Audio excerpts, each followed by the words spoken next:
Vocês sabem que quando eu tenho pregado aqui na igreja, nós estamos seguindo ali, pregando a respeito dos salmos de peregrinação, salmos de romagem, o Salmo 120 até o 134. E hoje eu quero falar com os irmãos a respeito de dois salmos, Salmo 127, Salmo 128. Vou pedir para que vocês abram a Bíblia nesses salmos e mantenham aberta. A gente vai ir e voltar algumas vezes a respeito desse salmo. Antes de ler, antes de pensar a respeito do salmo, eu quero fazer algumas perguntas aos irmãos que estão aqui e também para você que me acompanha pela internet. O que para você define uma pessoa feliz? O que para você define uma pessoa feliz? Como você completaria essa frase? Fulano é feliz porque... Três pontinhos. Como você completaria essa frase? Que pessoa vem à sua cabeça quando você pensa em que alguém é feliz? E por fim, eu quero que você pense, você que está aqui me escutando agora, é feliz? Eu acho que são perguntas muito difíceis para respondermos atualmente. Eu acredito, sinceramente, que se você parar e perguntar para alguém como você define felicidade, ou fizer essa pergunta para alguém, como você completaria essas perguntas que eu fiz? Eu acho que a resposta mais comum, creio que a resposta mais comum que você vai ouvir, é baseada naquela maior necessidade que aquela pessoa passou ou passa. Por exemplo, se você chegar para uma pessoa que tem uma doença grave e perguntar para ela assim, o que é uma pessoa feliz? Ela vai responder assim, uma pessoa feliz é uma pessoa que tem saúde, que não tem problema com doença. Se você perguntar para um casal que gostaria de ter filhos e não pode ter por algum problema físico, talvez ele responda, uma pessoa feliz é uma pessoa que pode ter filhos, criar os filhos, ter uma mesa farta, de gente em volta, família presente.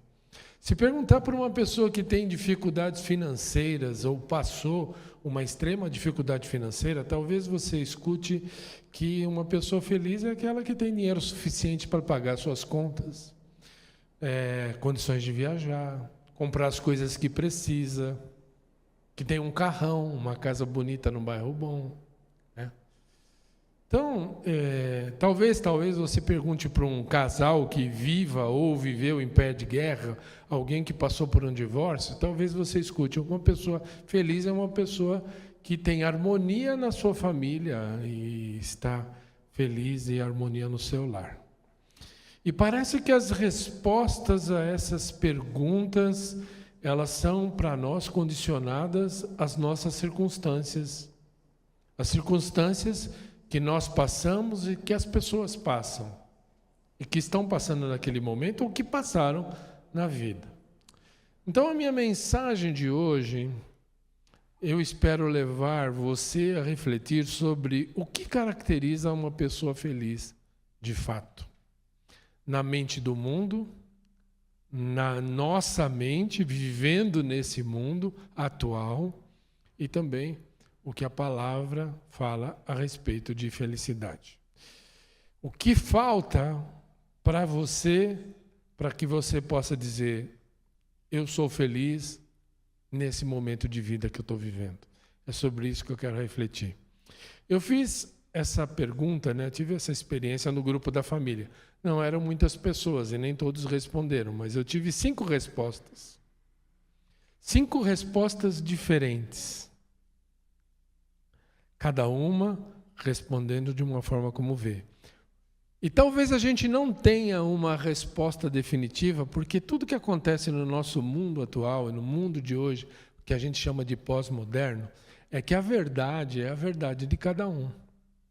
Cada um de nós temos uma verdade. Tenho certeza absoluta que se eu perguntasse um a um, cada um ia ter uma resposta e falar assim, felicidade é isso, felicidade é aquilo. Uma pessoa feliz é assim, uma pessoa feliz é assado. E eu creio que a gente teria, cada um uma resposta. Porque a gente vive um momento onde o que interessa é a nossa opinião. Aquilo que a gente crê como verdade é que a gente briga pela verdade. Isso é uma característica do nosso tempo, das pessoas que vivem aqui. A gente tem voz, tem pensamento, a gente tem opinião. E a nossa opinião, normalmente, ela é a que a gente quer fazer prevalecer. Então, eu vou trazer a reflexão com base em Salmo 127, 128, o que a Bíblia diz a respeito do que é um homem feliz. Não importa muito o que eu penso, não importa muito a resposta que eu daria se eu fizesse essas perguntas para mim, não importa muito para mim agora, nesse momento, o que você pensa. Eu quero trazer o que a palavra de Deus fala a respeito de um homem feliz. E você depois vai pensar na sua vida, moldar a sua vida em cima do que a palavra de Deus está trazendo para vocês, né? E eu quero já começar dizendo para você que o Salmo 127 e o Salmo 128, nós não sabemos se foi a mesma pessoa que escreveu, se é o escritor ou os escritores. O que a gente sabe é que o Salmo 127 é de Salomão, mas o Salmo 128 a gente não sabe quem escreveu. Há conjecturas, pode ter sido Davi, pode ter sido Salomão, né? Então, o escritor ou os escritores, para expressar a bênção e a felicidade de um homem na cultura hebraica que vivia naquele momento, ele usa uma ilustração condicionada a essa cultura, a cultura deles. Mas era uma cultura mais unificada. Então, o autor, o escritor, usa aquele padrão de felicidade. Aquele padrão de felicidade era um homem trabalhador, bem-sucedido, com uma esposa que tivesse muitos filhos e se reuniam e cresciam em volta da mesa. E esse homem vivia a ponto de enxergar a sua vida saudável e conhecer os seus filhos e conhecer os filhos dos seus filhos. Esse era o padrão de felicidade da época, quando o autor escreveu. Talvez nós tenhamos outros.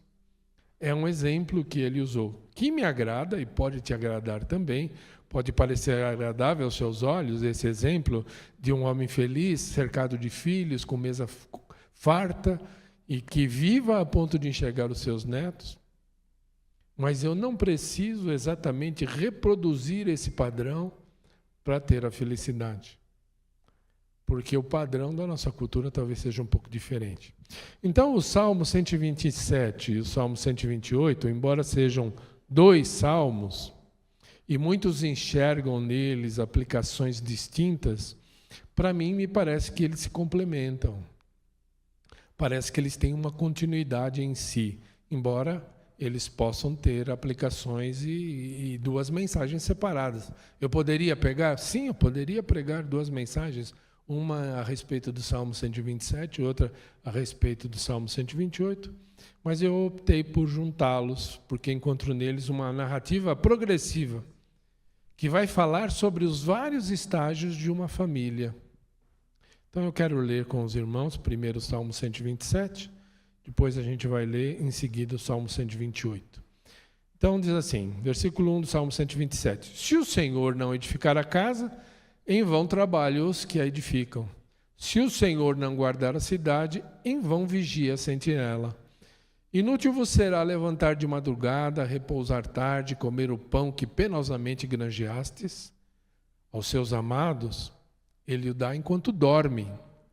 Herança do Senhor são os filhos, o fruto do ventre e o seu galardão. Como flechas na mão do guerreiro, assim os filhos da mocidade. Feliz é o homem que enche deles a sua aljava. Não será envergonhado quando pleitear com os inimigos à porta. Salmo 128. Bem-aventurado aquele que teme ao Senhor e anda nos seus caminhos. Do trabalho de tuas mãos comerás, feliz serás, e tudo te irá bem. Tua esposa no interior da tua casa será como uma videira frutífera, teus filhos como rebentos de oliveira. à roda da tua mesa. Eis como será abençoado o homem que teme ao Senhor. O Senhor te abençoe desde Sião, para que vejas a prosperidade de Jerusalém durante os dias da tua vida, e veja os filhos dos teus filhos, paz sobre Israel.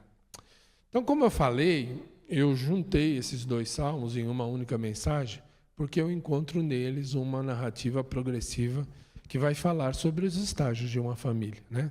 Então, começando ali no verso no 127, o versículo 3, ele fala, o salmista nos diz que os filhos são heranças do Senhor e que o fruto do galardão, o fruto do ventre, o seu galardão, como um casal que começa a ter filhos e tem lá a primeira gravidez, e aí depois eles vão nascendo, e quanto mais melhor, né? Feliz é o homem que vai enchendo a sua aljava dessas flechas, que são os filhos que vão adiante de nós.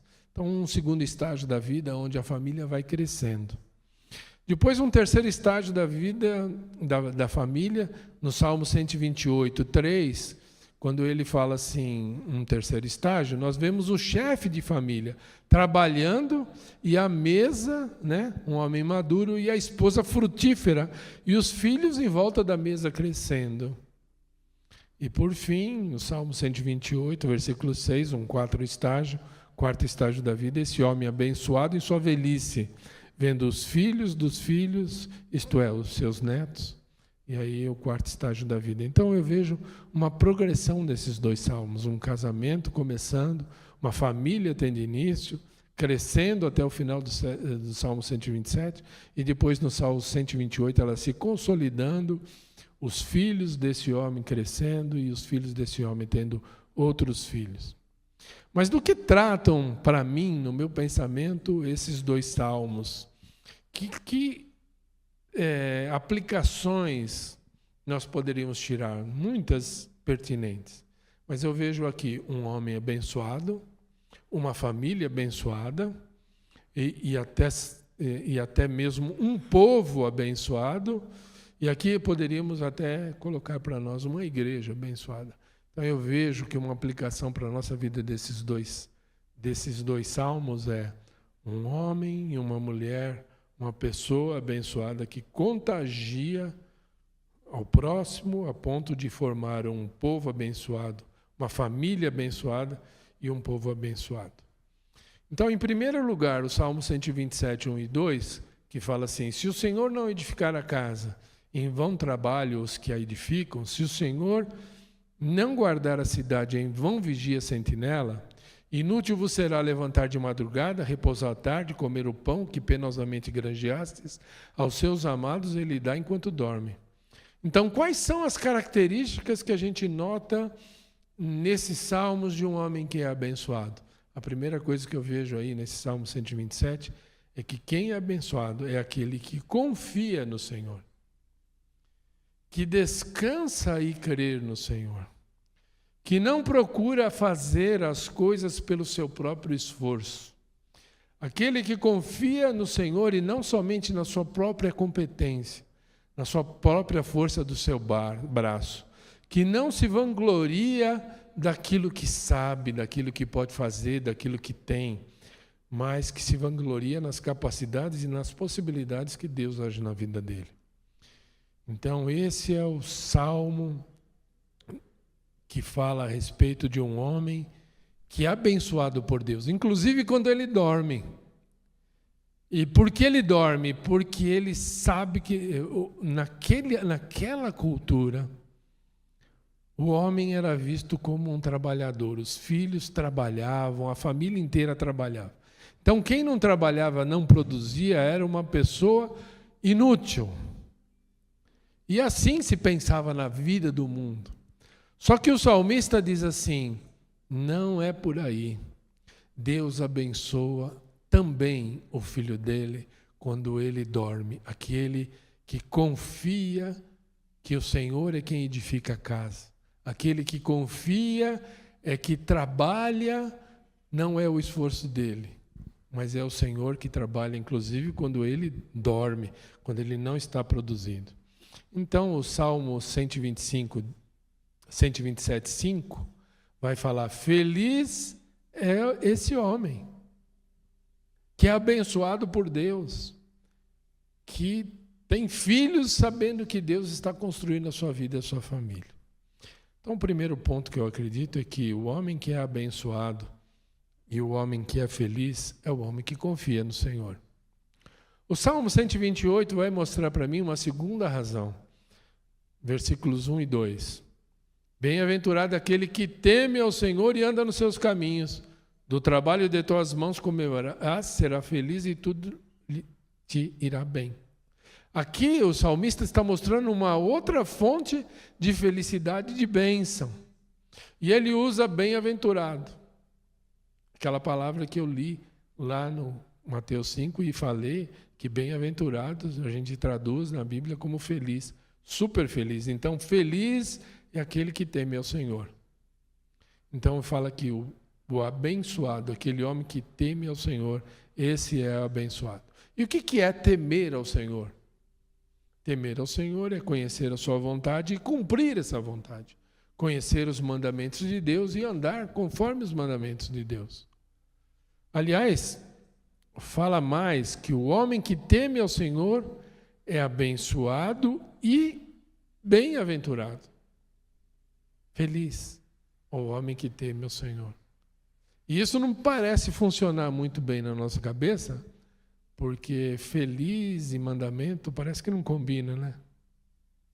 Obedecer e felicidade parece que são duas coisas dissociadas, né? Parece que a obediência é uma coisa que é imposta, que nos dói. Mas a Bíblia diz que é o homem que teme ao Senhor e obedece, ele é feliz, muito feliz. Então a ideia central desses salmos é que a bênção do Senhor traz a felicidade. E não somente isso, a bênção do Senhor traz satisfação e contentamento. E aí eu começo já a andar um pouquinho mais dentro dessa ideia de felicidade. Um homem feliz e abençoado forma uma família feliz e abençoada que formam comunidades abençoadas.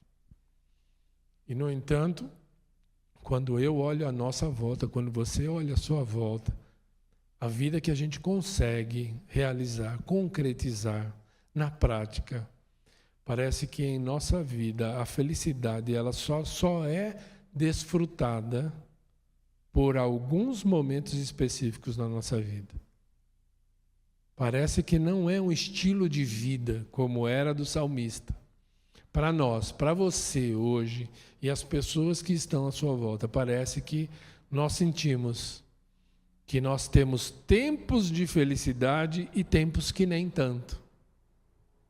As dificuldades nos chegam e aí a gente percebe que as circunstâncias vão nos machucando a vida e a gente deixa de ter uma vida que a gente possa chamar uma vida de felicidade. Mas os salmos que nós lemos passa a ideia de que a felicidade é um estilo de vida. Algo que acompanha o homem ou a mulher, o povo, a família, de uma tal maneira em todos os processos, independente das circunstâncias adversas que o mundo hostil pode preparar para você e para mim. Isso é o que o Salmo nos apresenta. Mas, de fato, é difícil acreditar, né, irmãos, que alguém possa ser feliz assistindo o noticiário da TV atualmente, né? Tá difícil, não tá, não? É difícil ser feliz aqui no Brasil, né? Ainda mais que o brasileiro é um povo feliz, mas, ao mesmo tempo, ele é muito infeliz. Se deu uma brecha, ele está querendo ir embora. Vai para o Canadá, vai para os Estados Unidos, vai para a Geórgia, vai para onde você puder imaginar, você encontra muito brasileiro. O sonho do brasileiro parece que é sair do país. Também, com os noticiários que a gente vê, parece que não dá para ser feliz, né? E a felicidade, então, do homem atual, ela parece ter condicionantes. Eu serei feliz quando eu tiver aquilo ou aquele outro. Parece que sempre está além. E, na maioria das vezes, além da nossa possibilidade, além das nossas competências.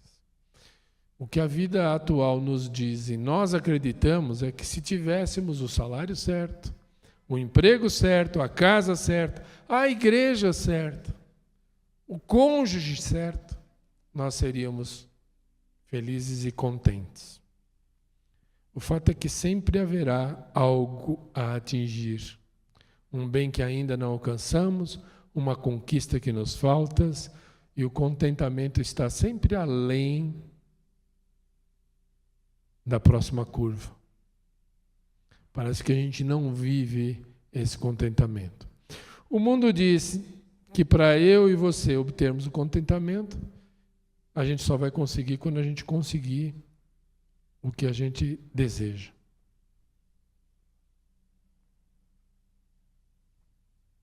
A Bíblia ensina que o verdadeiro contentamento é fruto do meu e do seu relacionamento com Deus. É isso que a Bíblia me ensina.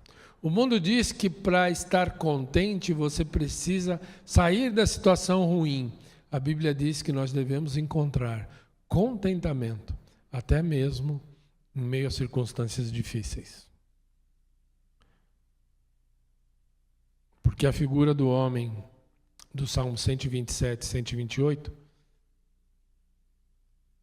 não parece bater com a nossa figura do homem atual. E por quê? Por que a realidade daquele homem batalhador, que enfrentava dificuldades, ele conseguia encontrar a felicidade, e na maioria de nós crentes a gente não encontra. Eu creio que o segredo está no começo dos Salmos. O homem feliz é aquele que confia e teme ao Senhor e anda nos seus caminhos. Esta pessoa é uma pessoa bem abençoada. Agora, atrapalha muito a minha vida, a sua vida, a busca por esse sentimento que traz contentamento e felicidade na minha vida e na sua. Atrapalha muito algumas falsas crenças que nós temos a respeito das bênçãos de Deus. Algumas falsas crenças que estão no nosso meio evangélico, que estão no meio da família nossa, e isso nos impede, talvez, de ter um relacionamento com Deus, de esperar a bênção do Senhor de uma outra forma, que a gente possa encarar a felicidade por completo. Coisas que eu e você acreditamos que são equívocos, são falsas crenças que temos a respeito da vida e das bênçãos de Deus, que nos impossibilita de ter um relacionamento com Ele. A primeira coisa é que muita gente, eu e você, acreditamos que as bênçãos de Deus, elas são instantâneas e não graduais no tempo. Nós achamos que no momento que nós nos convertemos e que Deus entrou na nossa vida, todos os nossos problemas se passaram, porque Deus nos abençoou de uma forma definitiva ali na nossa conversão. E Ele vai responder a todas as nossas necessidades. Tudo deveria ser resolvido e perfeitamente. E nós deveríamos ser felizes. E não é isso que a gente percebe na prática, mas é isso que é pregado nas igrejas evangélicas. Vem para Jesus e todos os seus problemas serão resolvidos. Vem para Jesus e você vai encontrar harmonia na sua família.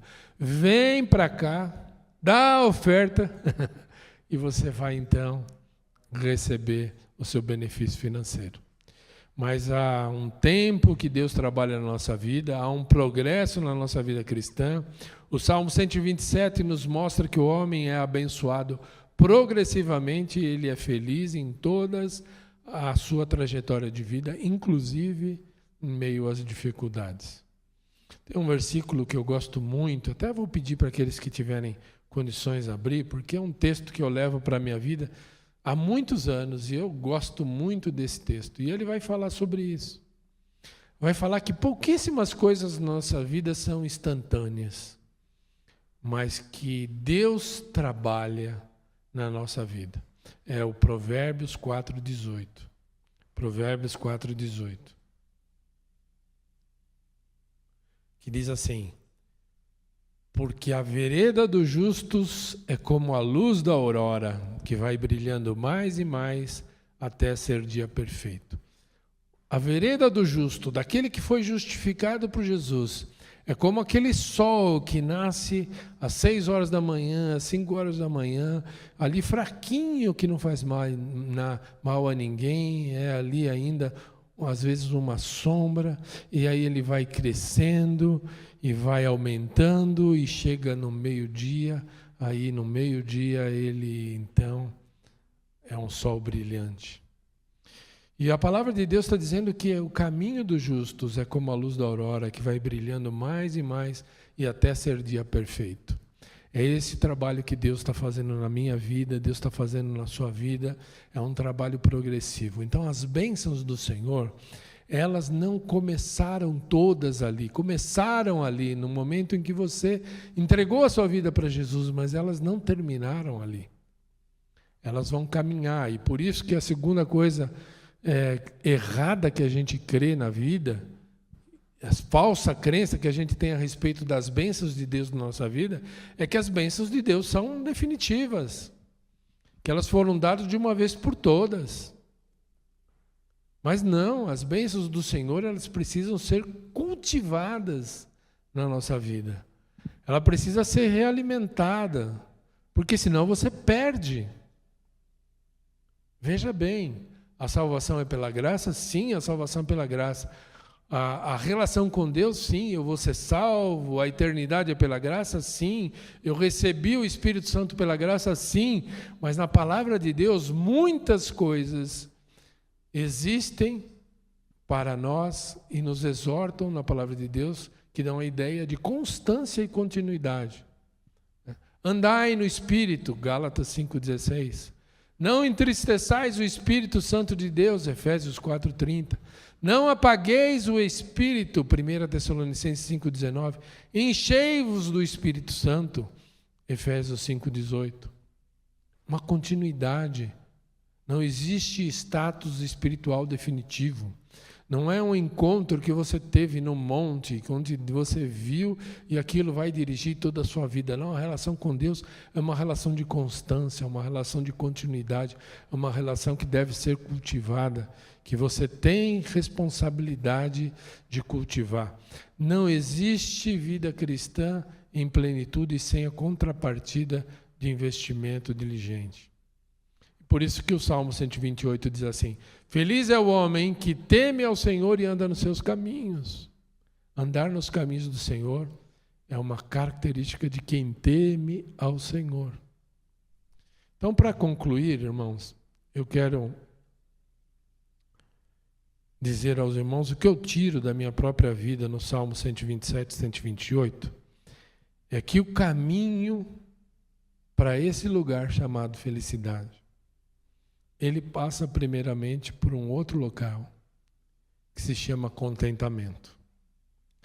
Que se eu não conseguir passar por esse local que chama contentamento, eu não vou conseguir chegar a ser feliz. E por que que o contentamento ele é um lugar que tem que se passar para chegar à felicidade? O contentamento ele está relacionado a pessoa que confia e teme ao Senhor. A pessoa que vai dormir e sabe que Deus está trabalhando na vida dele enquanto ele dorme. A pessoa que sabe que Deus é acima e que Ele tem mandamentos e esse cumpre. Então eu tenho o conhecimento, a obediência, eu confio no Senhor, então eu consigo entender o que é confiar e temer quando eu sou uma pessoa que tenho o meu contentamento no Senhor e não em mim mesmo. E para ser mais franco e claro, o contentamento é consequência daquele que confia e teme ao Senhor. Aquela pessoa que tem contentamento na vida, satisfação com o que tem, satisfação com o que é agora. Essa pessoa é a pessoa que confia e teme ao Senhor. Sem contentamento, a sua felicidade será circunstancial e frágil. Mas, Rafael, você começou o culto de hoje lendo lá as bem-aventuranças e não fala nada disso. Talvez Jesus também tenha uma opinião diferente. Será que Jesus tem uma opinião diferente do salmista, que fala que bem-aventurado é o homem que confia e teme ao Senhor? Se você ler as bem-aventuranças, você vai ver assim: bem-aventurado aquele que é humilde de espírito. Bem-aventurado é feliz. Feliz é o homem que é humilde de espírito. Humilde de espírito, ou seja, reconhece que há um Deus acima dele e que ele está acima de você. É um homem que teme ao Senhor. É um humilde de espírito. Bem-aventurados os mansos. Por quê? Porque conhece os mandamentos e teme. Bem-aventurados vocês que são perseguidos, ou seja, não depende da circunstância, mas depende da fé que tem no Senhor, que Ele está cuidando de você e trabalhando por você. Então, se você observar todas as falas de Jesus ali, você vai perceber que Ele fala sobre confiança e fala sobre obedecer os mandamentos do Senhor. Então, voltando às perguntas iniciais, o que define um homem feliz? A Bíblia diz que o homem feliz é aquele que confia e teme ao Senhor. E este será abençoado por toda a sua vida, independentemente das circunstâncias. Ainda que sereis perseguidos por causa da justiça, sereis bem-aventurado, serei feliz. Então, voltando à minha pergunta para você, você é feliz? Responda como você quiser. Faz parte da nossa cultura, faz parte desse tempo. Você é feliz?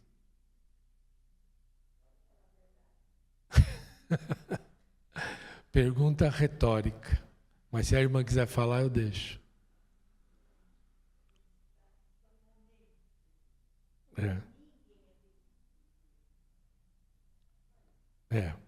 Eu concordo com a irmã. Responda como você quiser, mas se a sua resposta não for eu sou feliz porque confio e ando conforme a vontade do Senhor, a sua felicidade será circunstancial, temporária e frágil. Antes de fazer essa pregação, eu comecei a pensar assim, gente, quem na Bíblia eu olho e penso assim, esse cara foi um cara feliz? Vocês sabem quem eu descobri? Eu tive uma dificuldade tremenda, irmãos. Porque lendo a palavra de Deus, eu não achei ninguém que me convencesse que ele fosse feliz, nem dentro da palavra de Deus. Então, eu vou ficar com a percepção e os exemplos das pessoas, eu vou ficar na minha vida entendendo que feliz é o homem que confia e teme ao Senhor. Eu vou andar no Senhor apesar das minhas circunstâncias. Eu vou andar confiando em Deus apesar das minhas dificuldades. E quando os problemas vierem, eu vou tentar levar o meu coração não para a escuridão que eu vivo no momento, mas para a luz do Senhor que me falou. Eu vou cuidar, inclusive durante o seu sono. Enquanto você dormir, eu estou cuidando de você. E não coloque as suas esperanças nessas circunstâncias. Eu tenho uma vida eterna para te dar. Toda lágrima, todo choro, todas as circunstâncias ruins, elas vão passar. E eu estou cuidando e vou cuidar de você. Confie em mim e obedeça os meus mandamentos. Vou terminar lendo um texto. Salmo 37, 4, 5. É um texto desafiador. Também é uma promessa. Salmo 37, versículos 4 e 5. É um texto desafiador, também é uma promessa e também é uma exortação que o salmista coloca na nossa vida. Agrada-te do Senhor e Ele satisfará os desejos do teu coração. Entrega teu caminho ao Senhor, confia nele e o mais Ele fará. Amém? Vamos ficar em pé, vamos ler junto esse texto. Fala aí para o seu coração esse texto.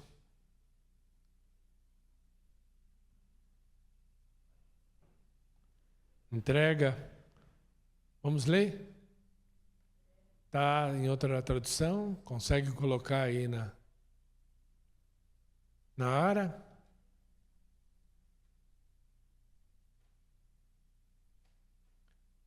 Ó, gente, eu sou velho. Quando eu decorei a Bíblia, eu estava lá na revista atualizada. Eu sei que vocês estão com vontade de ler no Novo Testamento, na linguagem de hoje. Não dá? Vamos lá. Vamos ler esse mesmo. Vamos lá. Agrada-te também do Senhor, e Ele satisfará o desejo do teu coração. Entrega teu caminho ao Senhor, confia nele e tudo Ele fará. Tá bom? Uma última leitura juntos. E a hora que você lê, você vai ler assim. Volta lá. Volta para o 4. Coloca o teu nome. Rafael, agrade-te também do Senhor, e Ele satisfará o desejo do teu coração. Mentalmente, não precisa falar o seu nome. Versículo 5. Rafael, entrega o teu caminho ao Senhor, confia nele e tudo Ele fará. Mas não é para você falar Rafael, você fala o seu nome. Está falando o texto para você, tá bom? Então vamos lá, vamos recitar juntos. Agrada-te também do Senhor, e Ele satisfará o desejo do teu coração. Entrega teu caminho ao Senhor, confia nele, e Ele tudo fará. Amém. Amém.